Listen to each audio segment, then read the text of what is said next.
Desde la Universidad Torcuato Di Tella, acá en Buenos Aires, vamos a hablar con el senador Juan Manuel Abal Medina en el contexto del Congreso de la Sociedad Argentina de Análisis Político. Le vamos a consultar qué piensa de Venezuela, lo que está pasando también en Brasil, el llamado también lluvia de inversiones y qué es lo que tiene que hacer el gobierno nacional para atraer estas inversiones extranjeras a la Argentina. Hablaremos de reforma impositiva. También hablaremos de lo que está pasando en el gobierno nacional en materia de política internacional y de judicialización de la política internacional, un fenómeno nuevo dentro de la política argentina. Finalmente, algunas preguntas vamos a hacer en torno de la campaña electoral de Randazzo. Actualmente el senador Juan Manuel Abal Medina participa de la campaña de Randazzo por la candidatura de senador en la provincia de Buenos Aires, compitiendo con Cristina Fernández de Kirchner. Vamos a consultar al senador cómo vive la campaña en Buenos Aires. Quédate ahí en Conclusión Internacional, ahora desde Buenos Aires.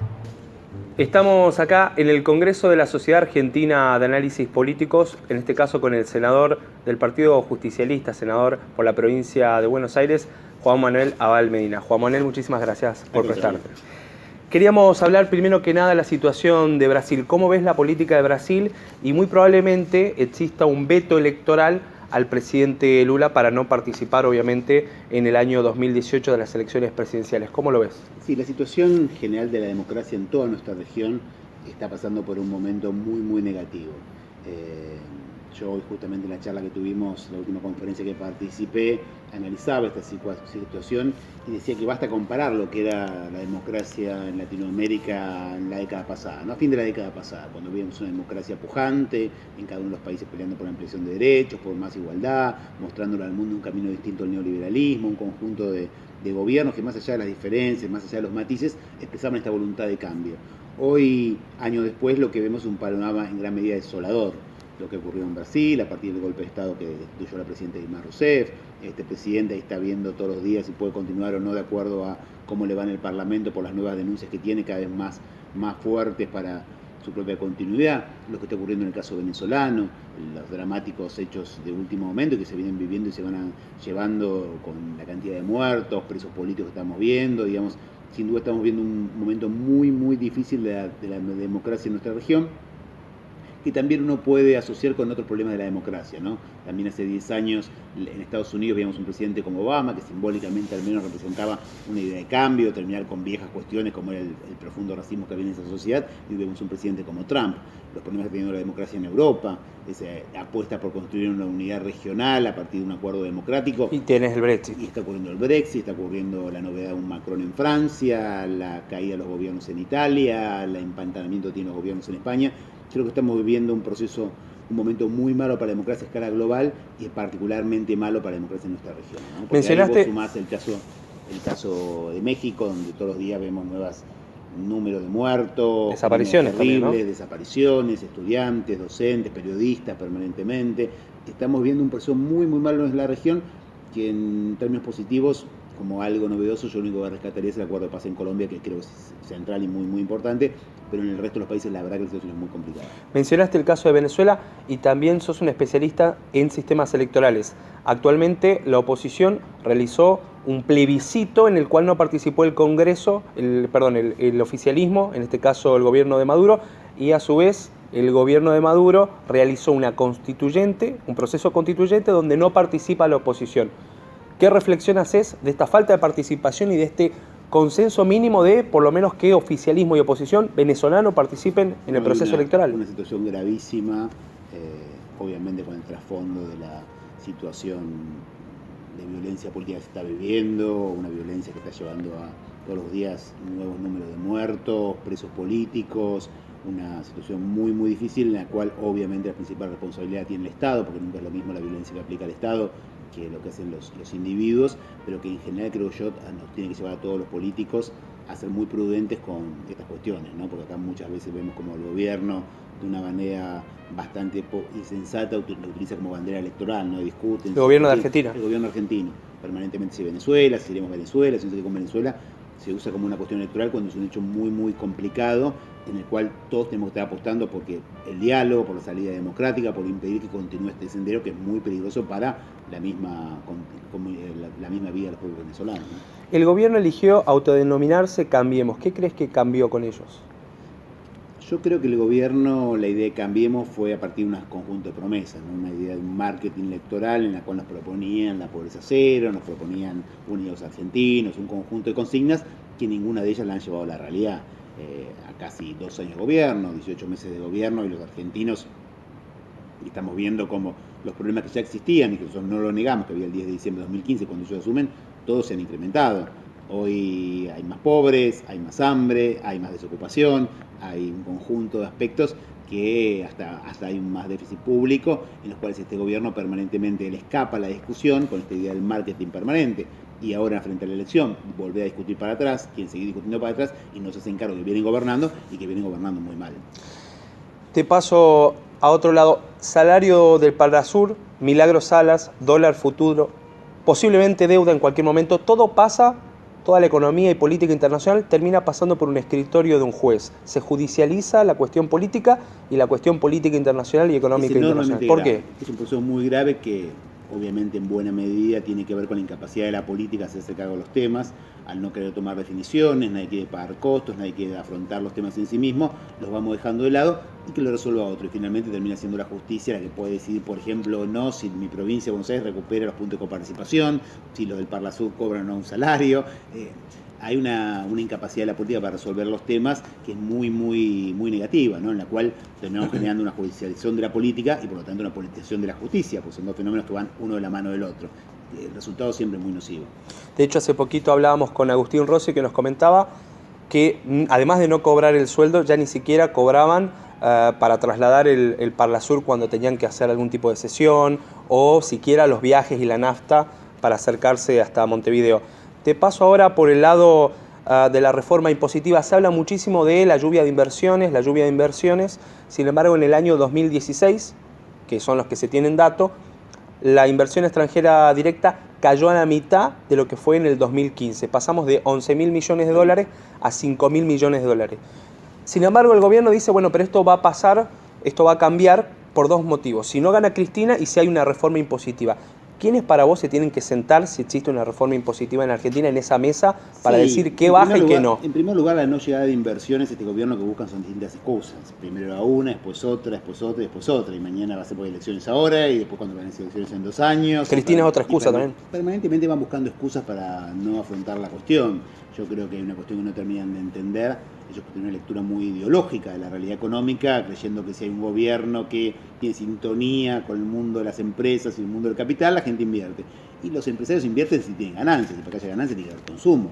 En un país que tiene tasas, como tenemos en Levac, que superan los 26, 27 puntos, es muy difícil que alguien quiera hacer una inversión productiva en la Argentina. Entonces, a la vez un consumo que cae, menos oportunidades, es como un círculo vicioso en el cual cada nueva salida que propone el gobierno, lamentablemente, conduce a una peor situación. ¿En qué lugar pensás vos que se inserta con este gobierno la Argentina en el plano internacional? ¿Dónde lo ubicás? Yo creo que este gobierno tiene una lectura, confunde la política internacional con el turismo presidencial. A ver. Yo escuché a algún asesor importante de este gobierno diciendo, no, somos un país importante porque nos recibieron X cantidad de presidentes. Durán Barba. Exacto. Entonces, poniendo eso como... Y nadie pregunta, bueno, ¿pero qué obtuvimos en esa reunión? ¿Qué fuimos a buscar? ¿Qué estamos pretendiendo? Eso no importa el objetivo, importa la foto con un presidente. Y eso no es una política internacional. Yo creo que en el plano internacional este gobierno tenía una apuesta muy fuerte por querer que llegaba a gobernar la Argentina en un momento en que se abría al mundo, que venía el acuerdo con Estados Unidos, el Transpacífico, apostó fuertemente a eso y la misma realidad se lo cerró, no porque ellos no querían, sino porque los propios Estados Unidos dijeron que no querían. Y no terminan de entender cómo moverse en este mundo. La verdad que uno, cuando charla, cuando discute con ellos, no termina de entender cuál es su lugar. Fuiste jefe de gabinete. ¿A dónde debería moverse la Argentina en caso de que exista un gobierno de tu signo político en el año 2019? Yo creo que más allá de todas las dificultades, más allá de todas las complicaciones que tiene, la apuesta regional para nosotros no es simplemente una elección, es una necesidad. Si queremos que podemos ser autosuficientes con 40 millones de habitantes o abrirnos al mundo con 40 millones de habitantes, los 2 casos son malos. La apuesta que venimos haciendo desde prácticamente la casi única política de Estado que hay en la Argentina, junto con Malvinas, que es el tema de la integración regional con el Mercosur. Me parece que hay que profundizarla, más allá de los problemas que haya, y acentuarla más que nunca. Malvinas, ¿por qué Malvinas? Porque Malvinas también, porque Malvinas está funcionando como, ha logrado hacer una política de Estado. Este gobierno ha tomado algunas decisiones bastante contraproducentes y volvió para atrás, pero digamos, el consenso que hay sobre la necesidad de recuperar las Islas Malvinas sí es una política de Estado en la Argentina. Para terminar con la entrevista, salimos del plano internacional y te consulto cómo estás viviendo la campaña. Integrás el equipo de Randazzo en la provincia de Buenos Aires, ¿cómo la están llevando? Bien, estamos muy contentos, estamos recorriendo la provincia, estamos haciendo algo distinto, ¿no? Una campaña en la cual todos los demás grupos parecen coachados por Durán Barba y se pelean por quién lo imita mejor, y con las caras y las imágenes, etc. En la parte escenográfica, decís vos. En general como estrategia de campaña, ¿no? Cuidan los mensajes, qué dice cada uno, no le permiten a algunos hablar, no le permiten a otros hablar.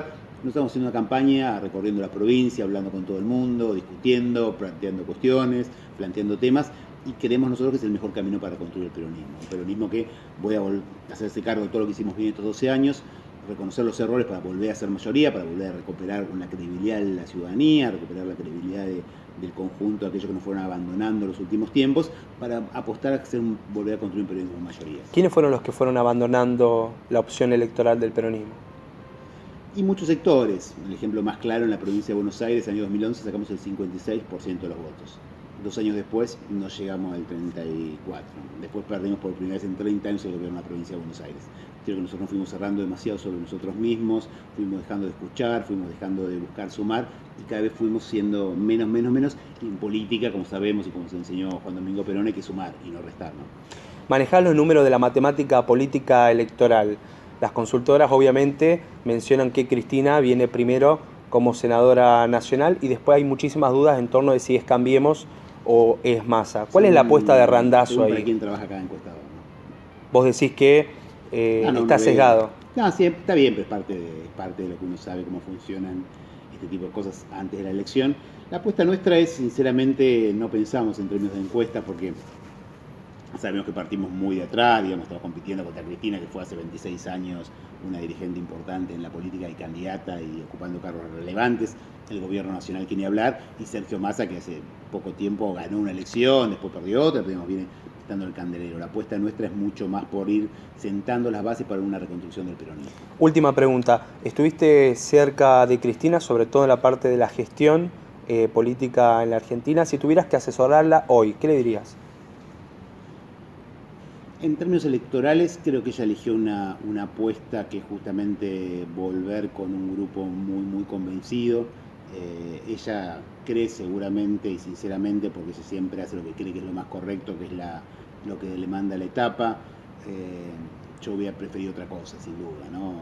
Hubiera preferido que se pusiera al frente una apertura, de sumarnos no solo nosotros, sino muchos otros más sectores, y un gran paso, discutir todos adentro y sumar más volumen y tener más fuerza política para esa discusión fuerte que tenemos que dar con el gobierno. Juan Manuel Nadie puede explicar por qué acá estamos en la ciudad de Buenos Aires, en mi provincia, poquitas cuadras acá, no puede haber una PASO. Acá el peronismo tiene una PASO con todos los sectores. En la provincia de ustedes el peronismo tiene una PASO con todos los sectores. En el Chaco ganamos con una PASO con todos los sectores. Nadie nos puede explicar por qué en provincia de Buenos Aires no podíamos tenerla, y Cristina decidió tomar esta decisión tan rara de dejar el partido solamente para no competir con nosotros, lo cual nos parece, digamos, que tampoco se entiende por el lado que tendría miedo a perder con nosotros. Entonces no terminamos de entender el porqué de esto. De hecho, en la PASO, Juan Manuel, en el caso de la ciudad de Rosario son 10 listas y en la provincia de Santa Fe son 2 listas a diputado. Sos el creador de la PASO. La última pregunta. ¿Estás recibiendo críticas por parte de Macri? ¿Esto no sirve más? ¿Agota? Incluso dijo, habría que ir a elecciones cada 4 años. Claro. Defendeme la PASO. Él utilizó la PASO para llegar al gobierno, hicieron Cambiemos, juntaron a Carrió, que decía que Macri era el más corrupto de la historia argentina, al radicalismo, que decía que su límite era Macri, lo usaron para llegar al gobierno. No quieren que haya una PASO del peronismo y de la oposición en el año 2019. Es bastante evidente. ¿Sobrevivirá tu bebé la PASO? Sin duda. Sin duda, gracias. Sin duda, porque cuando la gente recupera más derechos democráticos es difícil que lo ceda. Es verdad, se pueden discutir muchas cosas, cambiar alguna cuestión, pero la PASO en sí misma me parece que al recuperar el poder de los ciudadanos es valorable. Y si se hubiesen aplicado como corresponderían, a ver, yo en la Argentina, a pocas días de la PASO, abrí una PASO acá en la ciudad de Buenos Aires, entre Carrió y Lustó, y en la provincia de Buenos Aires entre Florencio Randazzo, Cristina y algún otro más, nadie estaría hablando que los PASO no sirven. Son problemas de los actores.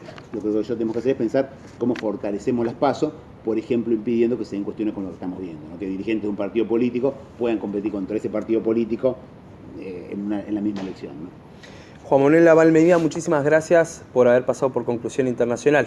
Muchísimas gracias, y esto fue todo desde la Universidad Torcuato Di Tella en el Congreso de la Sociedad Argentina de Análisis Políticos para Conclusión Internacional.